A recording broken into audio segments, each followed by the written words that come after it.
Hi guys, welcome to my channel. আজ আমি বানাবো রাঙালাউয়ের কোফতা।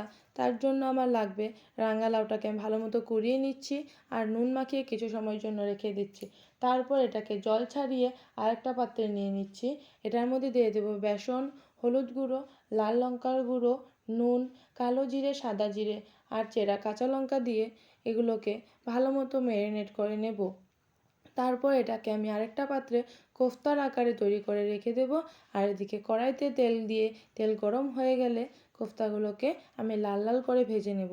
এদিকে কোফতাগুলো ভাজা হতে হতে আমি একটা পেস্ট তৈরি করে নেব, টমেটো, পেঁয়াজ আর রসুনের পেস্ট আমার তৈরি হয়ে গেছে। এদিকে কোফতাও আমার তৈরি হয়ে গেছে। কোফতাগুলোকে আমি আরেকটা পাত্রে উঠিয়ে নিচ্ছি আর কড়াইতে আরেকটু তেল দিয়ে একটা গোটা পেঁয়াজ কুচিয়ে ভেজে নেব লাল লাল হওয়া অবধি।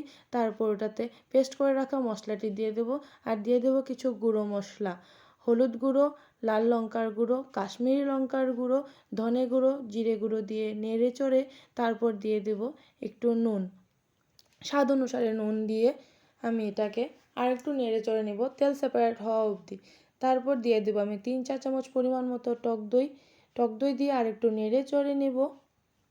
টক দইটিকে ভালো মতো মিশিয়ে আমি দিয়ে দেব 1.5 কাপ পরিমাণ মতো জলটি দিয়ে আমি ফুটতে দেব কিছু সময়ের জন্য। জলটি যখন ফুটে আসবে, গ্রেভি তৈরি হয়ে যাবে আমার, তারপর আমি ভেজে রাখা লাল লাল কোফতাগুলোকে এটার মধ্যে ছেড়ে দেব। কোফতাগুলোকে ভালো মতো মিশিয়ে গ্রেভির মধ্যে কিছু সময়ের জন্য হতে দেব।